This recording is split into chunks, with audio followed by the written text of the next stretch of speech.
सभी को नमस्कार। Chemistry by Kapil Dangi sir YouTube channel पे आज अपन एक नया चैप्टर शुरू करने जा रहे हैं जिसका नाम है D and F block elements. ये आपके 12th केमिस्ट्री के चैप्टर नंबर 8 में है। ठीक है, D and F block elements. इससे पहले अपन ने पी ब्लॉक एलिमेंट कंप्लीट कर लिया था।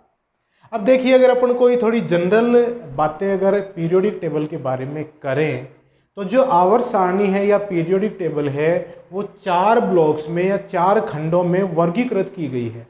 एस खंड, पी खंड, डी खंड और एफ खंड। इन खंडों में तत्वों को किस आधार पर रखा गया है? अगर किसी तत्व के परमाणु का अंतिम इलेक्ट्रॉन एस कक्षक में भरा जाता है तो वह एस खंड का तत्व होगा निश्चित रूप से। अंतिम इलेक्ट्रॉन अगर पी कक्षकों में भरा जाता है तो वह पी खंड का तत्व हो जाएगा। अंतिम इलेक्ट्रॉन अगर डी कक्षकों में भरा जाता है तो वह डी खंड का तत्व होगा। और अंतिम इलेक्ट्रॉन अगर एफ खंड में भरा जाता है तो वह एफ खंड का तत्व होगा। अब डी एंड एफ ब्लॉक 2 खंड इस चैप्टर में अपन पढ़ेंगे।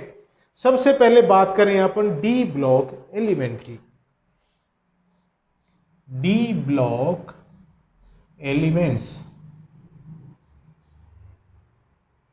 डी खंड के तत्व।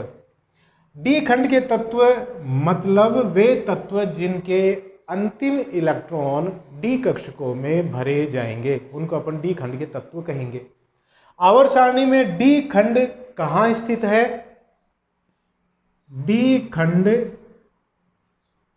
एस खंड व पी खंड के मध्य स्थित है, के मध्य स्थित है।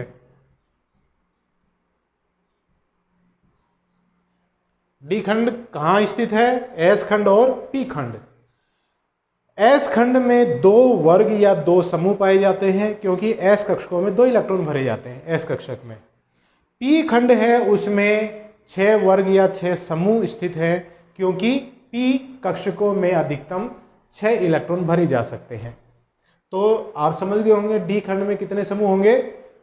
10 होंगे क्योंकि डी कक्षकों में डी कोष में 5 कक्षक हैं तो अधिकतम इलेक्ट्रॉनों की संख्या कितनी हो गई? 10। इसलिए डी खंड में समूहों की संख्या होती है 10। और ये समूह कौन कौन से हैं? डी खंड कहां से कहां तक है? समूह 3 से 12 तक। समूह 3 से समूह 12 तक के जो तत्व हैं उनको अपन डी खंड के तत्व कहते हैं। क्यों? क्योंकि इनका सामान्य इलेक्ट्रॉनिक विन्यास है n-1 d 1 to 10 ns 1 to 2। D खंड के तत्वों का सामान्य इलेक्ट्रॉनिक विन्यास बहुत बार इस तरह के क्वेश्चन भी आते हैं कि डी खंड का सामान्य इलेक्ट्रॉनिक विन्यास लिखिए। अलग अलग तत्वों के तो इलेक्ट्रॉनिक विन्यास पूछे जाते हैं, सामान्य इलेक्ट्रॉनिक विन्यास भी पूछा जाता है। तो ये सामान्य हो गया n-1 d 1 to 10 ns 1 to 2। ये डी खंड के तत्वों का सामान्य इलेक्ट्रॉनिक विन्यास है। अब देखिए अपन कुछ आवर्त सारणी में कौन कौन से तत्वों को डी खंड में शामिल किया गया है उसको एक आवर्त सारणी के रूप में अगर अपन बनाएं तो देखिएगा, मैं यहाँ पे बना रहा हूँ, आप भी मेरे साथ बना सकते हैं। बड़ा ही आसान है आवर्त सारणी बनाना। एस खंड, पी खंड और एफ खंड ये भी मैं नहीं बना रहा हूँ, मैं बना रहा हूँ आपके सामने सिर्फ डी खंड। ठीक है, कितने समूह हो गए?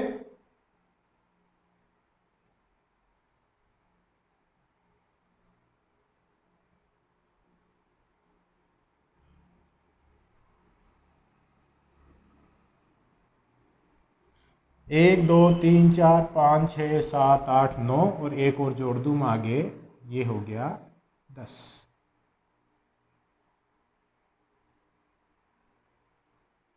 10 समूह हो गए।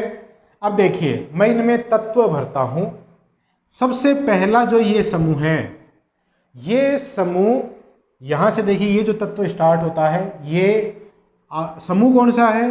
तीसरा समूह है। और आवर्त कौन सा है? चौथा आवर्त है। देखिए यहां पे जो पहला तत्व वो कौन सा है? Scandium, titanium, vanadium, chromium, manganese, iron, cobalt, nickel, copper, zinc.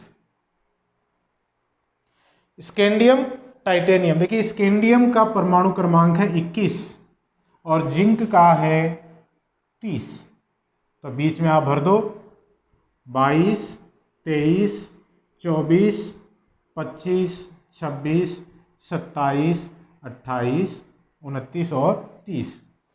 ये जो 10 तत्व हैं ये अपने 12th के सिलेबस में डिटेल में हैं। इनके विभिन्न गुणों को अपन पढ़ेंगे, तो ये श्रेणियां आपको अच्छे से याद होनी चाहिए। इनके परमाणु क्रमांक भी आपको पता होने चाहिए।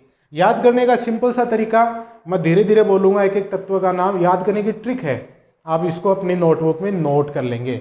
देखिए, स्कीम, टाई, वाली, क्यों, मानी, फिर, कौन, निकाले, कॉपर, जिंक। स्कीम, टाई, वाली, क्यों, मानी, फिर कौन, निकाले, कॉपर, जिंक। ये पूरी श्रेणी आपको याद होनी चाहिए। इनके परमाणु क्रमांक भी आपको पता होने चाहिए। चूंकि ये जो श्रेणी है इसमें अंतिम इलेक्ट्रॉन भरे जाते हैं 3D कक्षकों में, इसलिए इसको 3D श्रेणी भी कहते हैं। तो 3D श्रेणी कौन सी हो गई? 3D श्रेणी हो गई स्कैंडियम 21 से जिंक 30 तक, ये 3D श्रेणी है। क्यों? क्योंकि इसमें अंतिम इलेक्ट्रॉन कहाँ भरे जा रहे हैं? 3D कक्षक में भरे जा रहे हैं। तो N-1D हो गया 3D, तो जो बाह्यतम कोश है वो हो गया 4s, क्योंकि देखिए ये जो D है ना, ये बाहर वाले से एक अंदर वाला है, N-1 है ये, तो बाहर वाला अगर 4 है तो D हो गया 3। तो 3D में अगर इलेक्ट्रॉन भरे जा रहे हैं तो बाह्यतम हो गया 4, चौथा, तो N का मान है 4, जो तत्वों की आवर्त संख्या को दर्शाता है। तो D खंड में जो पहली श्रेणी है वो चौथे आवर्त से शुरू होती है। तो देखिए मैं इधर क्या लिख रहा हूं, ऊपर इनके समूह संख्या लिख रहा हूं, तो ये है समूह संख्या 3, 4, 5, 6, 7, 8, 9, 10, 11 और 12, ये इनके समूह संख्या है। ठीक है, अब देखिए अपन दूसरी श्रेणी की बात करें। इसमें है yttrium, zirconium, niobium, molybdenum, technetium, ruthenium, rhodium,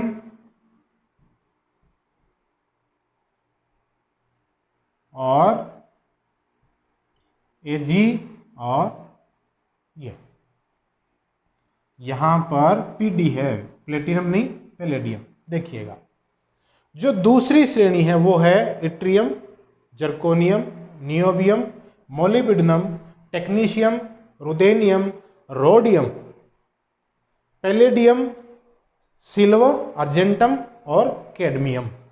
इनके परमाणु क्रमांक क्या है? इस श्रेणी 3D श्रेणी और ये हो गई 4D श्रेणी, इसमें 18 का अंतर है। तो 21 में 18 जोड़ेंगे तो कितना आएगा? 39। आगे के आप सीधे लिख दो, ये हो गया 40, 41, 42, 43, 44, 45, 46, 47 और 48। और इस श्रेणी को कहेंगे अपन 4D श्रेणी, क्योंकि इन तत्वों के अंतिम इलेक्ट्रॉन भरे जाएंगे 4D कक्षकों में। तो ये हो गई 4D श्रेणी। 4D श्रेणी कहां से कहां तक है? इट्रियम 39 से कैडमियम 48 तक, ये हो गई 4D श्रेणी। ठीक है, अब देखिए नेक्स्ट आवर्त में अपन चलते हैं। यहां है लेंथेनम। लेंथेनम का परमाणु क्रमांक होता है 57। 39 में 18 जोड़िए आप, कितने आ गए? 57 आ गया। अब देखिए लेंथेनम 57 के बाद सीरियम 58 से ल्यूटेशियम 71 कितने तत्व हो गए? 14 तत्व हो गए। ये तत्व इस आवर्त सारणी के बाहर रखे गए हैं और इन तत्वों को लेंथेनाइड्स कहते हैं। लेंथेनाइड तत्व कहते हैं। 14 तत्व हैं। कहां से कहां तक हैं? 58 से लेके ल्यूटेशियम तक, क्योंकि इन तत्वों के अंतिम इलेक्ट्रॉन 4f कक्षकों में भरे जाते हैं। और इन तत्वों को लेंथेनाइड क्यों कहते हैं? क्योंकि लेंथेनम के बाद ये 14 तत्व आ रहे हैं। 57 के बाद के 14 तत्व हैं 58 से 71, इसलिए इनको लेंथेनाइड कहते हैं। और इनको 4f श्रेणी भी कहते हैं, 4f सीरीज भी कहते हैं। 4f सीरीज क्यों कहते हैं? क्योंकि इन तत्वों में अंतिम इलेक्ट्रॉन 4f कक्षकों में भरे जाते हैं। क्लियर? तो देखिए 58 से 71 तक तो बाहर रखेंगे आवर्त सारणी में। जब अपन f खंड पढ़ेंगे तब इनको अपन वापस देखेंगे पूरे कौन से तत्व हैं ये 14। 57 के बाद 58 से 71 तो ये हो गए। तो फिर आ गया यहाँ पे सीधा 72। 58 से 71 तो बाहर रखे गए, 72 आ गया। तो लेंथेनम हॉफनियम, टांटेलम 73,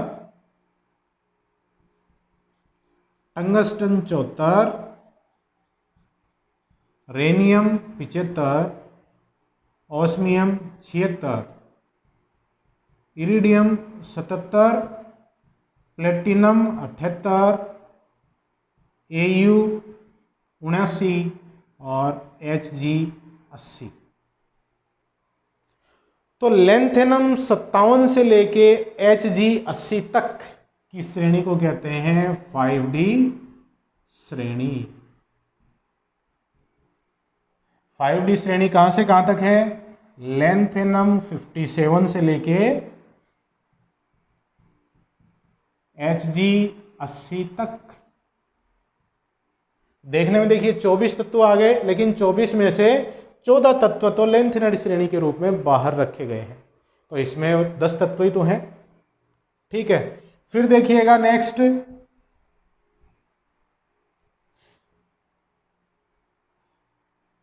एक श्रेणी और बना लेते हैं अपन।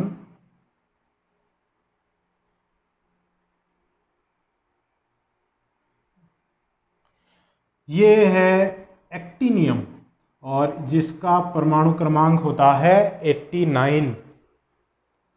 ये आता है 6D श्रेणी का या 6D सारणी का पहला तत्व है ये। ठीक है, अब 90 से लेके 103 तक। 90 है थ्योरियम से लोरेंशियम 103, ये भी 14 तत्व हैं। इनको भी आवर्त सारणी के बाहर रखा गया है और इसे अपन कहते हैं एक्टिनाइड श्रेणी या सीरीज। तो एक्टिनाइड श्रेणी हो चाहे लेंथेनाइड श्रेणी हो, दोनों ही F खंड में है और अपन जानते हैं F कक्षकों में अधिकतम 14 इलेक्ट्रॉन भरे जाते हैं, इसलिए प्रत्येक श्रेणी में 14 तत्व हैं। एक्टिनाइड श्रेणी में 14 तत्व कहां से कहां तक है? थ्योरियम 90 से लेकर लोरेंशियम 103 तक। और चूंकि इनमें अंतिम इलेक्ट्रॉन 5f कक्षकों में भरे जाते हैं, इसलिए इसे 5f सीरीज भी कहते हैं, 5f श्रेणी भी कहते हैं। तो लेंथेनाइड श्रेणी हो गई 4f श्रेणी और एक्टिनाइड श्रेणी हो गई 5f श्रेणी। ठीक है, तो ये हो गए 90 से 103। फिर यहाँ पे देखिए क्या आएगा, कुर्चाटोवियम 104 और ये होनियम 105 और आगे की जो इसमें श्रेणी है वो इसमें इनकम्प्लीट है, मतलब चल रहा है अभी। इनके कई IUPAC नाम वगैरह भी रखे गए हैं, संकेत वगैरह हैं, तो वो अभी काम चल रहा है। तो ये जो 6D श्रेणी है ये कहां से शुरू हुई है? एक्टिनियम 89 से आगे ये इनकम्प्लीट है, लगातार चल रही है। तो देखिए ये खंड हो गया आपका D खंड, इतने सारे तत्व हैं। अब D खंड की देखिए एक विशेषता क्या है। डी खंड के सभी तत्व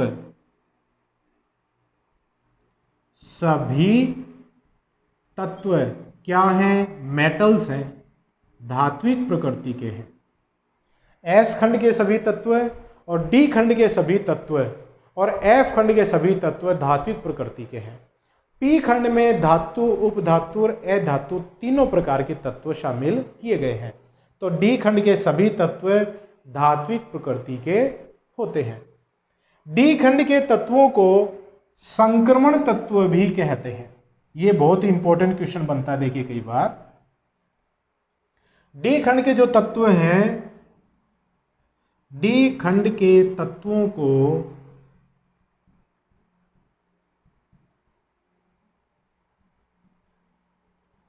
संक्रमण तत्व भी कहते हैं।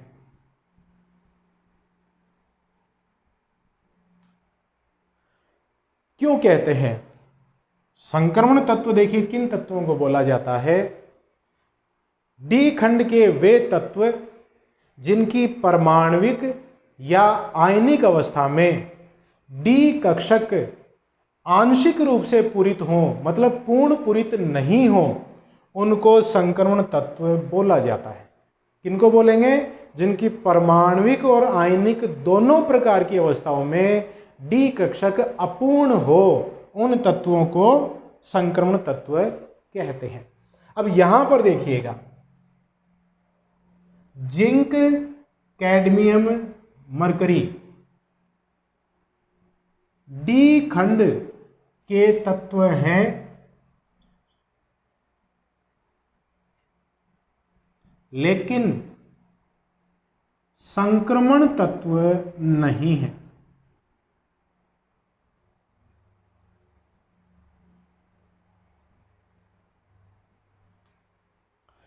ये क्वेश्चन बहुत बार बोर्ड एग्जाम्स में पूछा गया है कि जिंक, कैडमियम, मरकरी डी खंड के तत्व हैं लेकिन संक्रमण तत्व नहीं है। क्यों? तो कारण देखिएगा, जिंक, कैडमियम, मरकरी तीनों ही प्रकार के तत्वों में अंतिम इलेक्ट्रॉन डी कक्षकों में भरे जाते हैं, इसलिए इनको डी खंड के तत्व कहते हैं। लेकिन इनकी परमाणविक और आयनिक अवस्थाओं में डी कक्षक पूर्ण पूरित हैं। पूर्ण पूरित होने के कारण ये संक्रमण तत्व नहीं है। संक्रमण तत्वों में चाहे परमाणुक अवस्था हो चाहे आयनिक अवस्था हो, उनमें किसी एक में या दोनों में डी कक्षक अपूर्ण होने चाहिए, तो वो संक्रमण तत्व होंगे। जिंक, कैडमियम, मरकरी की परमाणुक और आयनिक दोनों अवस्थाओं में ही इनके संयोजी कोष के डी कक्षक हैं वो पूर्ण पूरित होते हैं। अतः ये डी खंड के तत्व होते हुए भी संक्रमण तत्व नहीं कहलाते हैं। कौन से वाले? ये वाले, जिंक, कैडमियम, मरकरी। तो ये आज अपने कुछ जानकारियां पढ़ी हैं डी खंड की। नेक्स्ट वीडियो में अपन इसके बहुत से प्रकार के गुण देखेंगे कि इलेक्ट्रॉनिक विन्यास, परमाणुक त्रिज्या, ये रंगीन संकुल बनाते हैं, ये संकुलों का निर्माण करते हैं और बहुत सारी चीज़ें अपन इसमें देखेंगे। तब तक के लिए हाथ धोते रहिए, स्वस्थ रहिए, परिवारजनों का ध्यान रखिए और मेरे वीडियोस देखते रहिए। बहुत बहुत धन्यवाद।